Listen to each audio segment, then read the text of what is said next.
Welcome to Arsenal Above All, the first of the new year. Happy New Year to all. Is it really a Happy New Year? I'm not sure. I've got Brian and Steve here to debate that with me and other bits and pieces as usual. But before all of that, of course, let's go.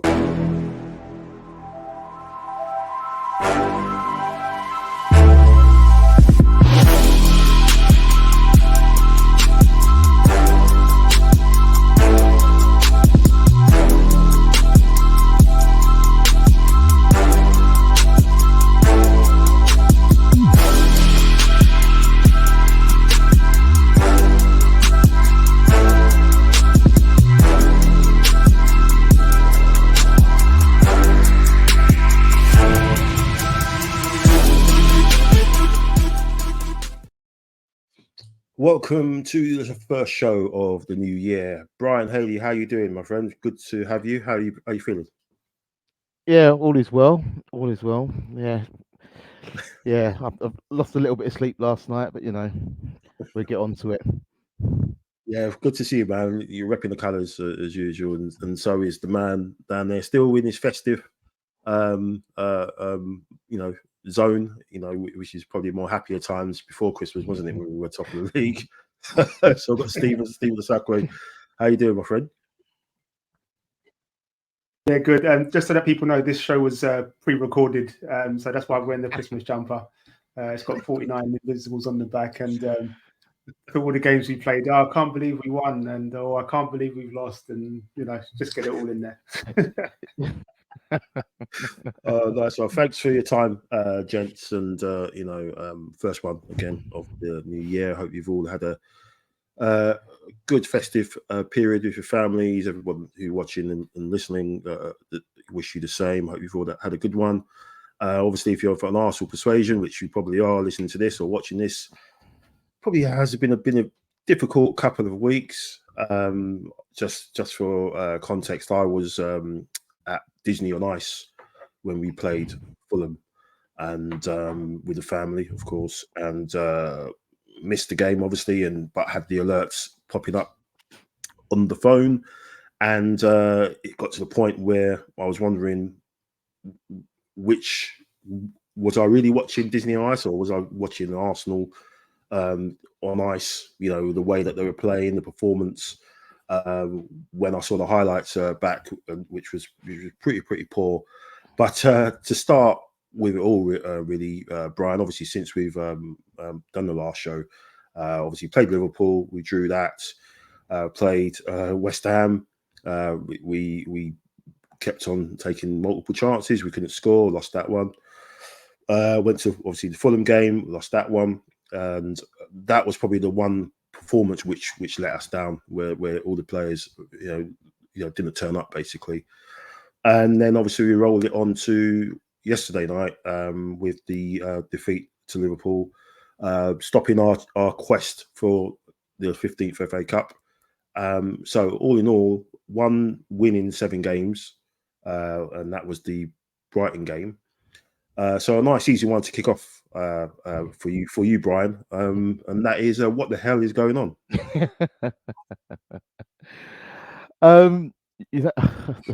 It's such a, when you look at the statistics of the chances that we've generally had, that we've created and stuff like that, you would think to yourselves, well, we've either been unlucky, we haven't taken chances, the glaring obvious thing of not having a centre forward, so on and so forth, but we're still creating chances, we're still playing in football matches. But you're right about the Fulham game. That was the one for me, when and particularly when we're 1-0 up. That should be a game that you should effectively go and coast, and we literally just failed to turn up for the rest of the game, and it kind of resonated with the game with West Ham last season when we ended up drawing 2-2 with them, coasting. And even if we weren't playing particularly well in the Fulham game, that's a game when you're 1 up, you've got to go out and you see that game out, didn't you? To be honest with you, you don't allow a side like that to get back into a game. Yeah.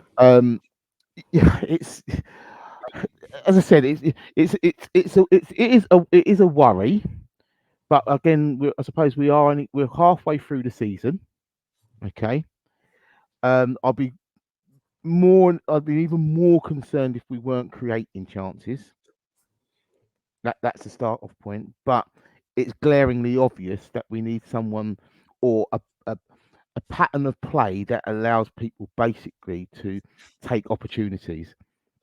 Because at this moment in time, I'm just seeing 1, 2, 3, 4 too many touches in and around the penalty boxes, and that was glaringly obvious yesterday. To be honest with you, I don't know if it's a confidence thing. I don't know what it is, but with the glaring chances that we had yesterday, that we should have been out of sight, and yeah. What's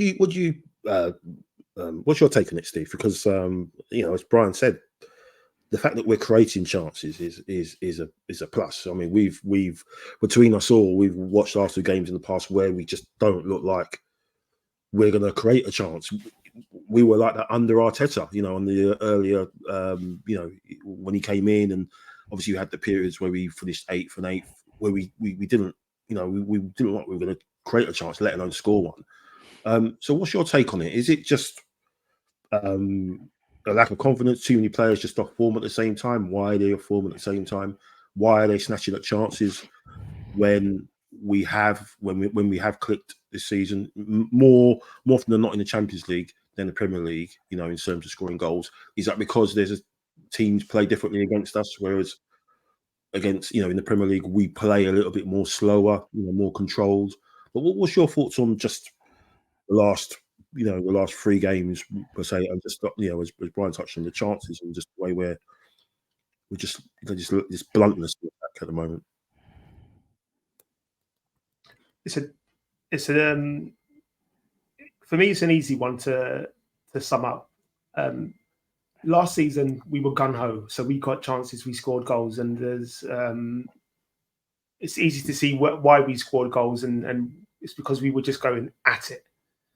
This year, the focus has been on controlling games, that game management and that in-game management that we lacked in certain games last year, especially towards the end of the season, and being able to see out games. I don't think that best suits our team. It's a difficult balance to get in terms of controlling a game and going at it.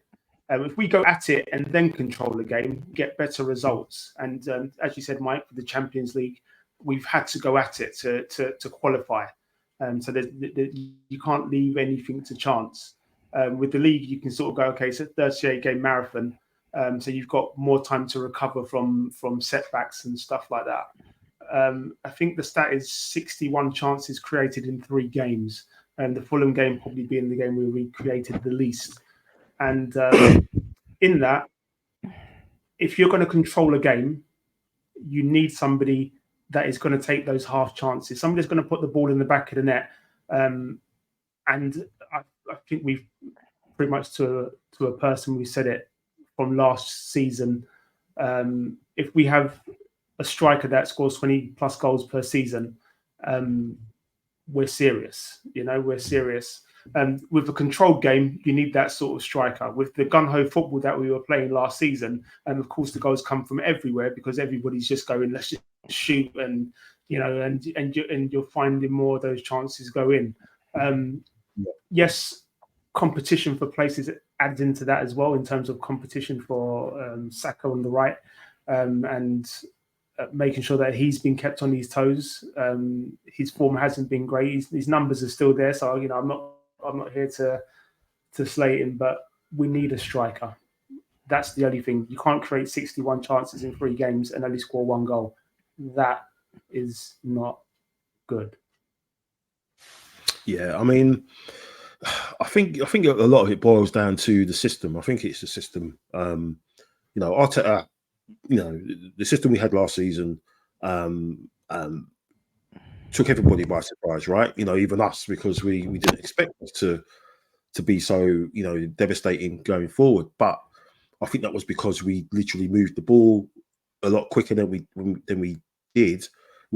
have been this season.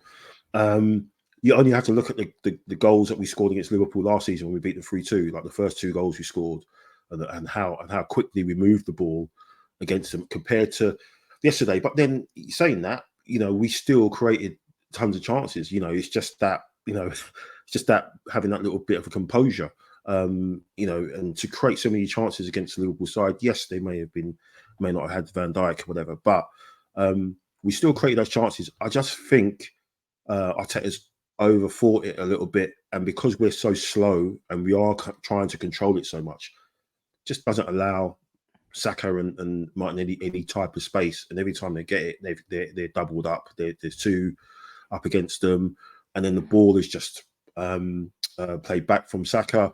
And Martinelli, he's like a warrior. He just doesn't want to back down, so he'll try and run through brick walls, and sometimes he'll get through and it bobble through, and sometimes it'll bobble out, or sometimes he'll lose it really cheaply. And then, do you know what I mean? Because he's more like, he's more direct. So I think it's the fact that we've lost the person to play sort of progressive passes. So we've lost 2 of them. One of them was Xhaka, who did a lot on that left-hand side, and another was Partey as well, which, the guy's always injured, but he could split a 30-yard ball straight through the lines and Marine, and we've missed 2 pieces of that. Rice is trying to do that, but he's not that type of player. He may kind of grow into that, but he's playing in the 6 at the moment. If he was at the 8, maybe he would be able to do that more. But yeah, it's just frustrating for me that I think Arteta maybe overthunk it a little bit, because again, going into the players that he did bring in, Raya and Havertz, if you buy a winger and if you buy a forward with that money, then are we having this kind of conversation?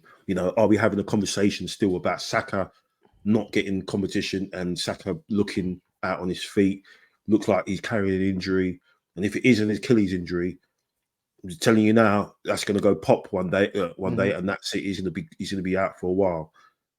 If we get those players in, we're not having this conversation. I don't think. Whether it's a Tony or whoever. But what do you think, Brian? I mean, we go on to the squad management, really, because it's something that we always labelled at Arteta in terms of his squad management. And this is his squad. This isn't Emery's squad. This isn't Arsene Wenger's, the dregs of Arsene Wenger's time. They're all gone. This is Arteta's team. The X1 that won in the FA Cup, they're not there anymore. The only one is Tierney, and Tierney's on loan. So he's not deemed any one of those guys good enough to still be part of the setup. So this is his team. But then, having said that, this is his team, this is his squad. He still doesn't seem to trust certain individuals of his squad, especially the youngsters. Wanyeri, Skelly, whatever. Sogi Jr. got a look in against Brentford, and he had a really hard time, and he hasn't had a look in it again. But these kids, Waters as well, Rua Waters, they've been on the benches, but they've not even got close to having this lift. They're the youngsters. People like ESR and Nelson, you've got to be looking at. You've got to have, asking yourself the question. Look, I need to get some games. I need to go. I'm surprised Nelson stayed. To be honest, I thought Nelson would have gone to Brighton, but he stayed. He played yesterday. He started yesterday. A lot of endeavour and effort, Brian, but he just looked rusty, didn't he? With that chance he had as well. But again, this goes down to squad management. He could have played a lot more minutes than he has, and for me, that's still a question mark over Arteta, just how he rotates and manages the squad. He doesn't do it enough. He doesn't trust them enough. What's the solution to that? He can't afford to lose another game. He can't, so he's going to stick obviously with the strongest team, but he just doesn't seem to trust his squad when he's in a position to maybe rotate a couple of them when he's in a strong position. He's not going to do it now because he's in a weak position. So, but what's your thoughts on that? Well, he should. To be fair, you've got to be. You've just got to be a brave manager. You have a squad of 25 at the beginning of the season, and that's the squad that you're effectively going to use through the course of it. There is going to be levels of rotation. As we quite rightly said, how you game manage is how you manage your squad against variations of different games that you're playing. You may play a different team against Man City to against the Luton. You know, it's how you utilize effectively that kind of the squad. You're right about the ESR aspect of it, of not getting minutes. That is baffling me at the moment. It's completely baffling me. He got 2 minutes yesterday. What the hell is he going to do in 2 minutes? I mean, that's almost insulting, right? I mean, yeah. what? Yeah, look, it was to me. It was a perfect opportunity for him to have played from the start yesterday. From the start, it was an opportunity for him to go and show, you know, that for 70, 80 minutes, 90 minutes, if he gets dragged off or what, that, you know, this is effectively what we're possibly missing in some areas of our play in the last few games. Because we also know that ESR's got a goal in him as well. Okay. It's not a case that he didn't get returns of what 10, 11 goals last season. You know, it's not like he doesn't have a goal in him either. You know, so I'm thinking, why are you leaving something that someone on the bench that can give a return to us and not give them minutes? And it's at the moment it's baffling me that the sheer fact is that, you know, we've got 20 of the squad of 25 and he's basically going with 13 or 14. Effectively, what he did near enough last season when we ran out of steam.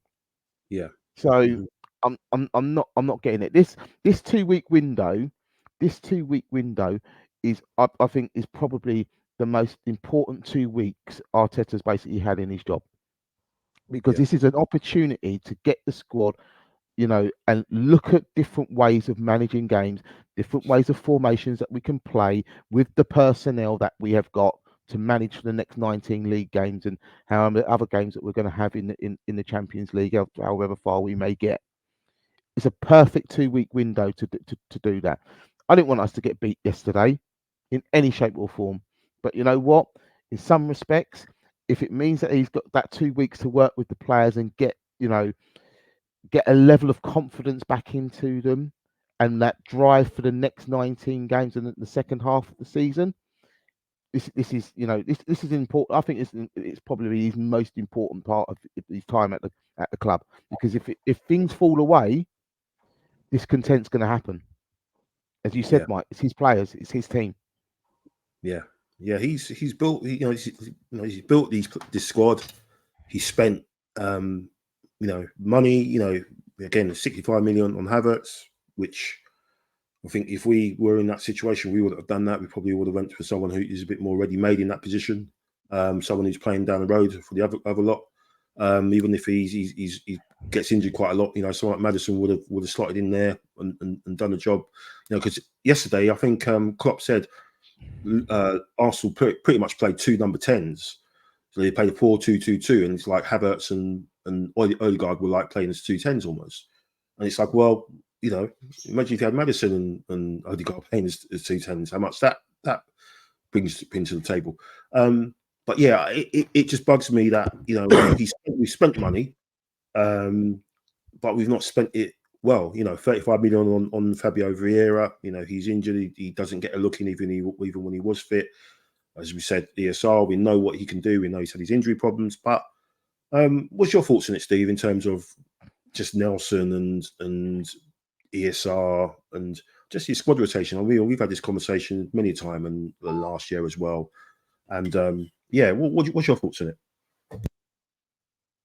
Yeah, I'm massive on using your squad. You've got to, as Brian said, as you said, as Neil said, as everybody else has said that's been on this podcast, you've got to use your squad. It is imperative to having a successful team. The reason why Pep has a 25-man squad is because he uses all 25 players. They all average about 25, 30 games per season. That's every player. No one's being overplayed, so there's good rotation. Players know that they're going to get an opportunity to start. It's frustrating because when the Havertz deal was announced, I was baffled. In recent weeks, he had done all right. Can't complain. Tipped him with some goals and stuff like that. But I've heard people say, like in group chats and stuff, say he's going to be a false nine. He's going to be like, he's going to be able to hold the ball up and play that Giroud type style of play. And I've gone, why would you convert somebody to that when you can get somebody like that? He had 2 really good chances yesterday, and one, if he hits it first time or just rolls the ball forward with the bottom of his boot and takes a shot, he's got a shot on target. But everything with him just seems slow. It just seems pedestrian, and that's not to say it is, but it just looks that way. With Nelson did well towards the end of last season, so I get why he was offered a new contract, and we were expecting him to kick on and get more minutes, and it just hasn't happened.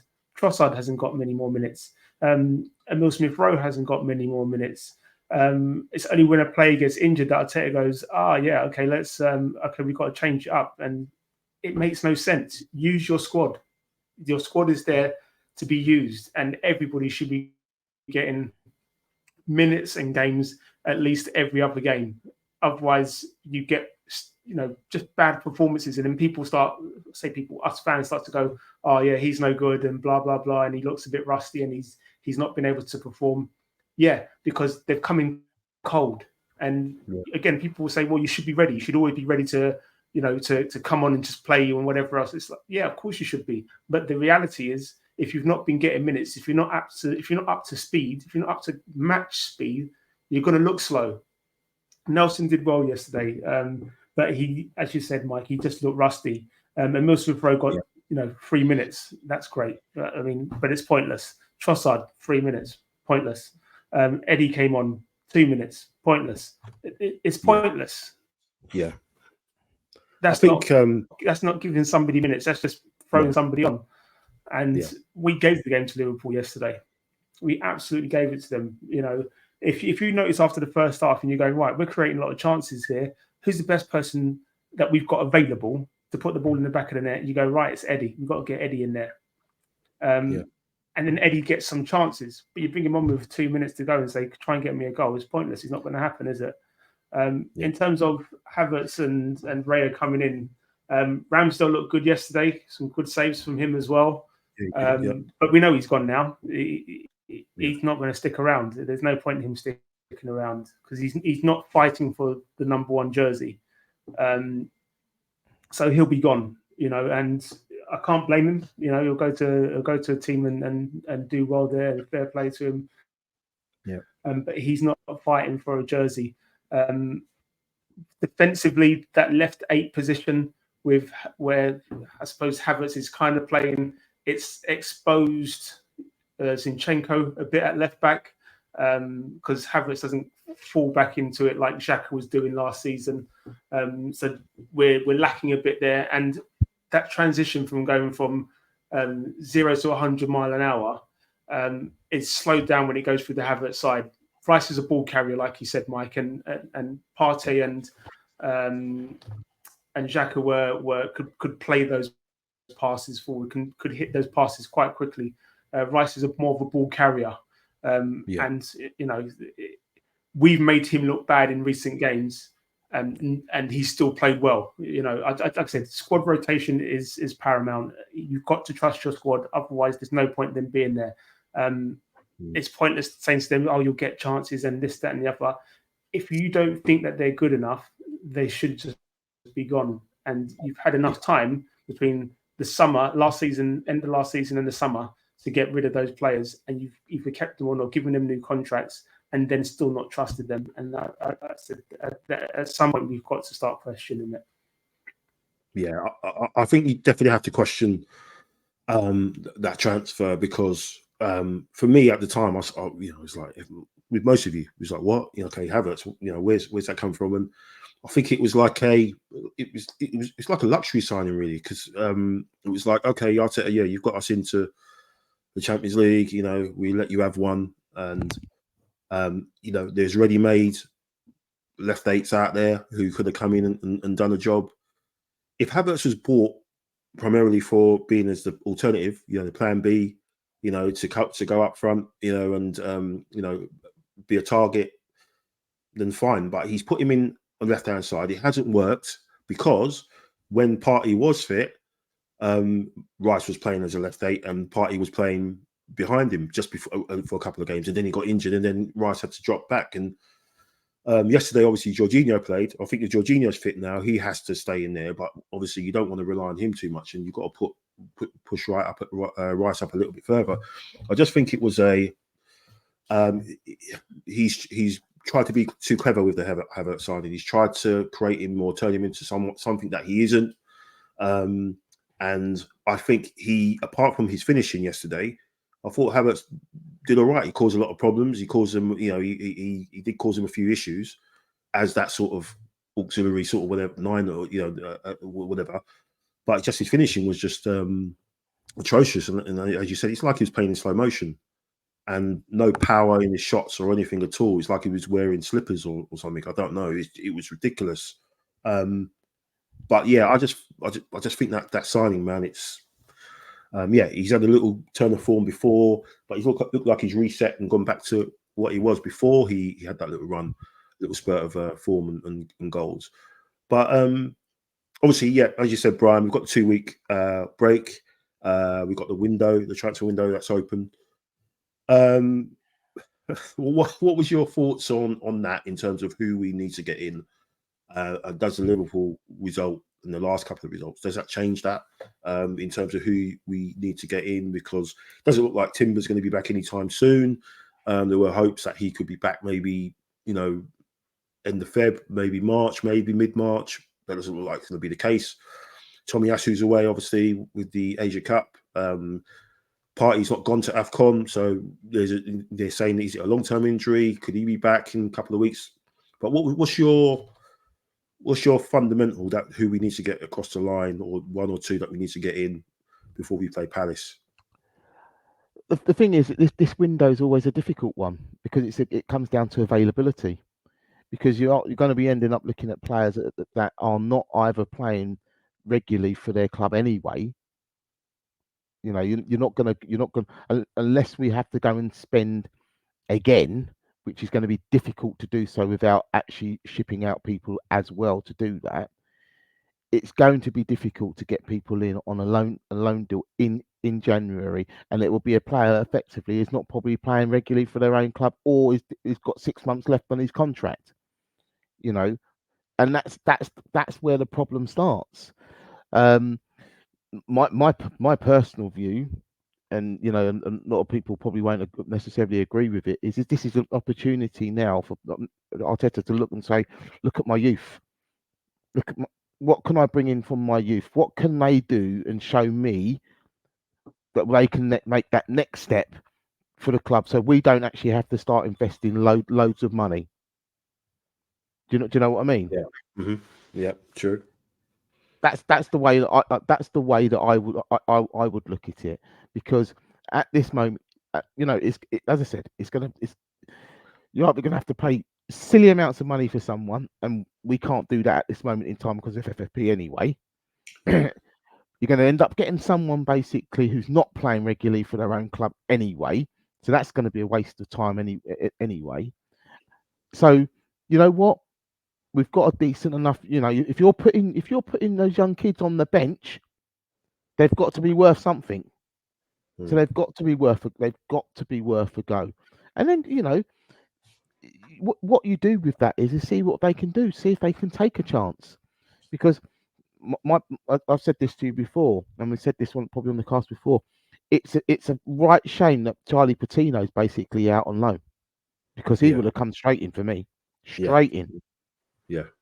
Yeah. He's doing bits for Swansea at the moment. I know it's the levels, obviously, but he's doing bits in that left 8. I think he played well again at the weekend. He got man of the match, I think.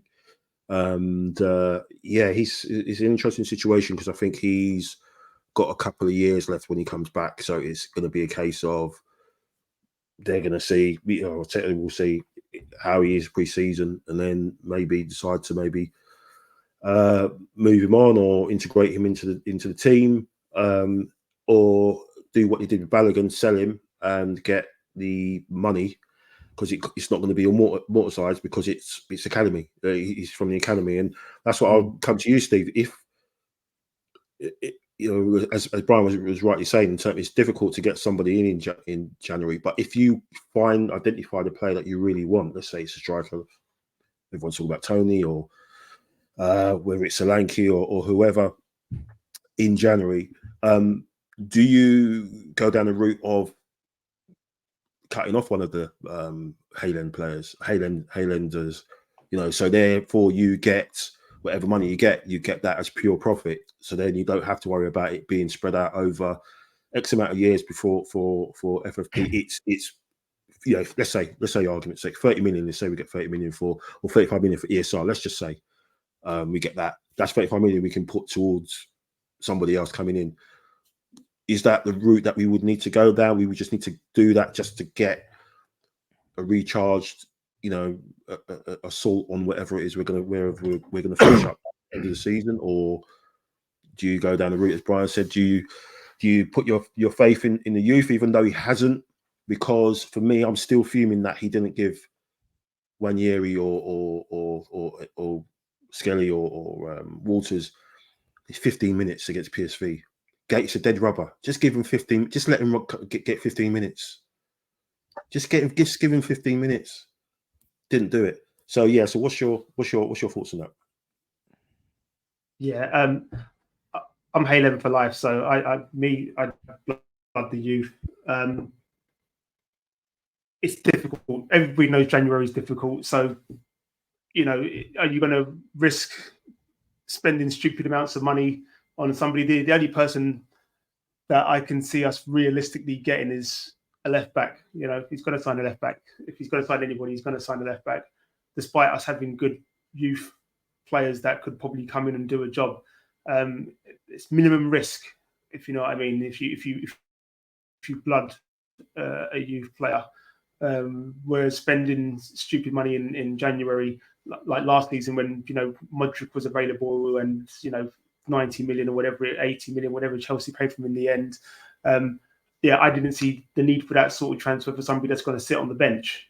So play the Hale End. I'm all for it. And live and die by it. Just say, listen, there's some good youth here. We need to give them a chance and an opportunity. Yes, everybody might not agree with it, but every fan of any club loves a youth player coming through. It then gives you the summer to reset and then go, right, this is who's going and who's staying. So if you want to get rid of players like Emile Smith-Rowe, because you're not playing him, he doesn't feature in your plans. Again, we signed Havertz, who doesn't feature in my plans, but you had Emile Smith-Rowe there that you didn't need to sign Havertz, but whatever, that's something else. If you want to sell players like him and Eddie to bring in players, then go for it. But do it. Don't just lead these young guys along and say you're gonna play them, you're gonna give them minutes, and then don't give them minutes. I mean, the PSV game, and I was in a group chat with some other Arsenal friends, and we were talking about it, and someone said, Liverpool yesterday giving the two youth players some minutes. For me, the game to do that was the PSV game. Every opportunity, you could have started one. You could have started all three. Could have started all three. And even when the substitutions were happening, I don't know. Me personally, I don't know. It didn't make sense. Why give them that opportunity of sitting on the bench to not even play one? I have a theory about that. I have a theory about the way he doesn't do that and why he doesn't play certain players. Give them chances, because we all remember Arsene Wenger in how he used the League Cup to blood the youngsters. He used the FA Cup to a certain extent to rotate the squad a lot. Not so much put the youngsters in, but he did it a lot in the League Cup because, Wenger was very much, all about, playing. He's like basically vibing. Go out there and just enjoy yourselves. And kids used to link up, and we used to slap some teams, some championship teams or whatever. It was great because there wasn't that overcoaching and structure and everything that needs to be in place. I think with Arteta's way of coaching, people have labelled him to say he overcoaches. We don't really know that. We can only go by what we see. But let's say he does overcoach. he overcoaches them so much that he doesn't believe they can execute. These kids can't just go on and vibe. They can't go on and just play off the cuff. They can't just go on and enjoy themselves. They've got to make sure that they're in lane 1 or lane 5, whatever the transition is. They've got to make sure that they're on the half space here and all that stuff. And maybe he just doesn't trust that these guys can execute in that situation. Maybe it's good to do it at London Colney or whatever, but in a pressure situation, he doesn't maybe believe that they can do that. And how else are you not going to get to do that if you don't give them a chance to flip and try and do it? If you don't put them on. So I think that might be his way of thinking. I'm just trying to think of, there must be a reason why the guy isn't giving people minutes. And I just think because there's this whole, it's like chess now. Football's like chess. Sort of falling out of love with it a little bit now in terms of the way games are played. It's someone's got to invert, and then the goalkeeper stops the ball, and they try and tempt someone in. It's almost like chicken shit football, really. It's like, we're just trying to trigger you so we can play around you. It's like, not going to try and beat you by beating you. We're going to try and make you make a mistake, and then we're going to try and get in that space. And I think he's bought into that. We know he has. That's why he's bought David Raya, because he's an expert. Did that for Brentford last year. I just think that might be the reason why he just doesn't trust these kids to give them those minutes, because he doesn't believe they're ready yet or intelligent enough, whatever you want to say, to execute whatever game plan or vision he has for them to play. I don't know. Yeah, I think, Mike, I think there's also an aspect of there's aspects of fear, because you look at Klopp and you look at Pep and look at both of them, the teams that Manchester City and Liverpool effectively had out, okay, on their bench. Yeah. Look at Liverpool's bench yesterday, and they then threw on, three under 18s, under 19s. Yeah, they threw on. City started with 1 or 2 of them in the starting lineup for their game. Now, granted, okay, the opposition was Huddersfield. Yeah, we understand that, but they weren't afraid to do it. Yeah. They believe that the fact that those individuals who in that set, they are in the first team setup and training with the first team each week, are good enough to basically play minutes. Arteta is not allowing that. He's basically allowing these boys to train in there, but to turn around and say to them, "You're still not good enough to play in the first team." That's nonsense. They may as well go and play under 21 football or under 23 football, and let them just go and play, if that's the case. But don't let them go and train in there for them not to basically execute what they've been training with the first team in a game situation at a high level. Because otherwise, they're going to be wasted, and there'll be another lot of players who will go out on loan, and they go out to a League Two side, and we won't hear of them again. Yeah. One year we'll go out on loan somewhere next season, and then we know what happens there. That's why it's interesting to see what happens with Patino when he comes back. Was you going to come in, Steve, with something about that, or when I was ranting about Arteta? Yeah. The thing is, and Arsene Wenger said it best. He said you coach players and you give them the confidence and the belief to do what they need to do. And then you have to let them go out there and express themselves, to give them that trust and belief to go out there and express themselves. Again, we don't know. We don't know what Arteta is like, and he might do that. It does look like he is always trying to not overcoach, but just say, I need you to do this, I need you to do that, I need you to do that, very, very on the spot. We see him on the sidelines. And to an extent, it's great, because some players may need that extra someone in the ear to help with their concentration. I know, we talked about Ramsdale, and Ramsdale came out with the concentration thing and stuff like that. So maybe Arteta needs to give him that, hey, keep thinking. When you're gone 1-0 up and it's the 80th minute and you need to concentrate, hey, keep thinking. Some players need that. Okay, we understand that. But Wenger said you give somebody the belief and the trust and the tools to be able to go out there, and then you have to trust that they go and do it. And Arteta needs to trust that he can just say to these players, I need you to go out there and do it. If he sees something, of course, we want him to pick it up, because that's the in-game manager going, you know what, I've seen something, I need to change it, I need to pull this guy back a bit. But trust and belief. and you will reap the benefits from it. As you said, Brian, Liverpool did it this weekend. Man City did it again, regardless of the opposition. There's no easy games. You know, we know the magic of the FA Cup, but you have to do it. We've had opportunities this season to do that with certain players, and we haven't, and that's the disappointment. Yeah, massively. I mean, it's gonna be interesting to see what we do. We definitely have to do something in the window. I think, like you said, Steve, it's going to be a defender. He's going to get a defender in. We've been linked to Cucurella. Okay, left back. Yeah, which is mad. If that happens, I don't know what to say if that happens. But yeah, I would love us to get Neto in from Wolves. Because he instantly gives competition to Saka, and he obviously gives a competition to Martinelli as well, because he can play on the side, and he just has us that injection of pace, which we rely on Martinelli too much, because we saw the difference when he came on yesterday, and he's the only one that we've got with genuine pace who can beat his man. Saka can't do that. He just or he doesn't want to do that, and think he must be carrying something, because he was definitely off it again yesterday. Those couple of chances, the chance he missed against Fulham, which fell to him, and then the chance he missed yesterday when the cross came in and Gabriel should have headed it in, and he kind of leant back and he skied it. It was like, that's not him. That's his old shape and everything was wrong. This is it here. It's like it's all wrong. I don't know what's going on there.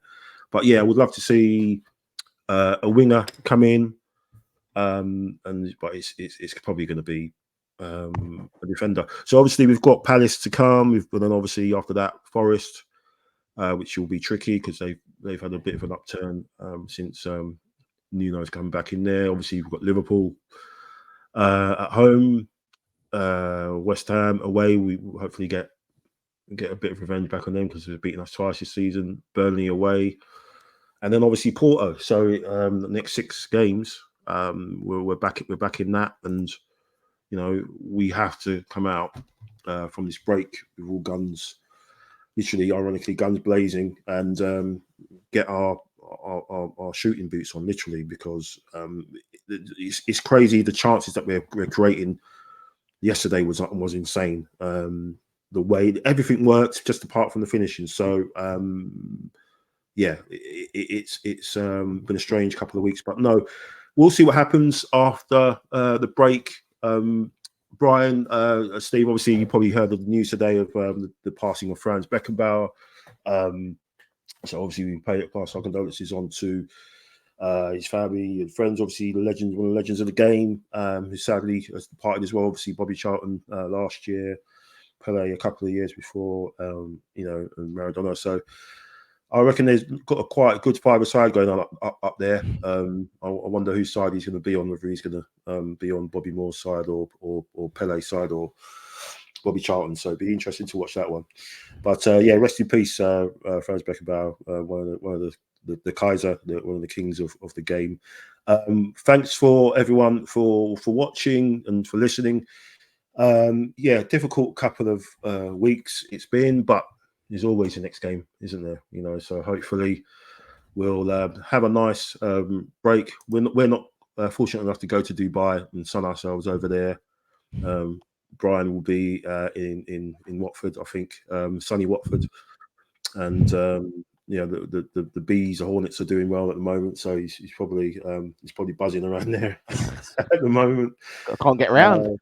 Yeah.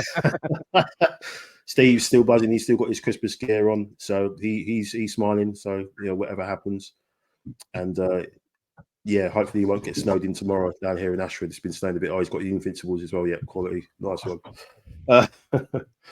And yeah, we'll be back in a couple of weeks then, after the break, and hopefully return with a good win against a tricky Palace side who seem to have turned the corner a little bit. Good thing is that they had a replay in the cup, didn't they? So they would have had a nice long break, but they've have to go to Goodison Park for that replay. and hopefully they'll go to extra time and all of that stuff. Then come down to the Emirates, and we'll find our shooting boots. Fingers crossed. So thank you, Brian. Pleasure as always. Thank you, Stephen. A pleasure as always. You can catch this on obviously YouTube, on Acast, on Spotify, on Anchor, I believe still. We'll be back in a couple of weeks. All left to say is have a great rest of the year and January and everything else. And yeah, it's still a long way to go. Let's hope we can bounce back and have a bit of a charge leading up towards that Porto game, because I think we really need to get ourselves focused for that, because that's not going to be nice if we're going in there like this. I think we can say that 100%. So thanks, guys. All the best, and come on, you gunners. Man, remember, Giroud into the box, and they have immediately.